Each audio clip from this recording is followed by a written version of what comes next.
আসসালামু আলাইকুম রহমতুল্লাহি ওয়া বারাকাতুহু। আমার প্রিয় ভাইয়ারা আপুরা কেমন আছে? আশা করি সবাই ভালো আছেন। আলহামদুলিল্লাহ, আল্লাহর অসীম রহমতে আমিও ভালো আছি। প্রতিদিনের মতো চলে আসলাম নতুন একটি ভিডিও আপনাদের মাঝে। আর আজকে ভিডিওটা আমি শুরু করলাম।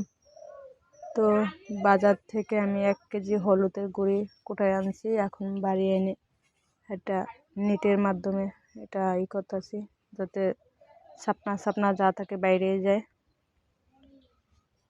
তো এটা একটু রৌদ্র দিয়ে তুলে কি হয়, যাতে দলা দলা না বাঁধে। মরিচও কোটাইছি তার আগে 2 দিন আগে।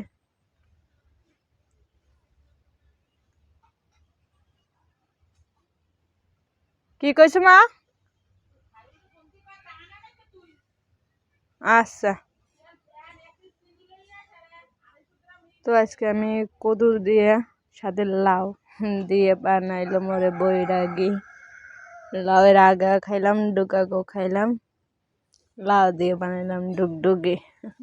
তো লাউ দিয়ে আজকে ডাল রান্না করবো। আর এদিকে একটা ডাব পাড়ছে আমার আব্বা। তো এখন এটারে কাটে এখন খাবো। দেখছো মা, এই পুঁইশাক গাছ করা কত সুন্দর তাজা হয়েছে এখন।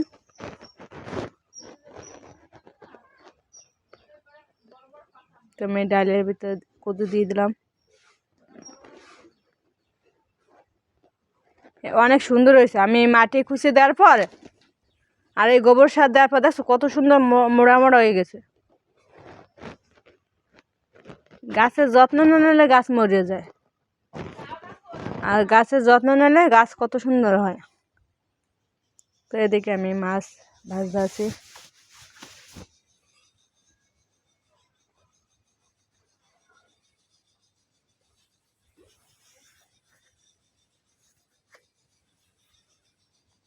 তো আর মশলাটা আমি কষাবো, কষাইয়ে মাছটা দিয়ে ভুনা করবো।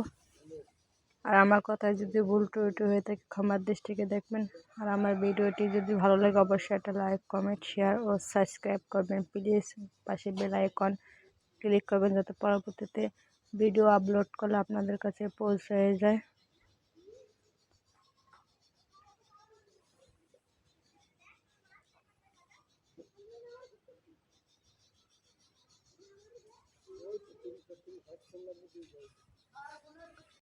মা আজকে না ওই ধনিয়ার যে বিচি আছে না, ওইটা ভিজিয়ে রাখো আজকে, বুঝছো?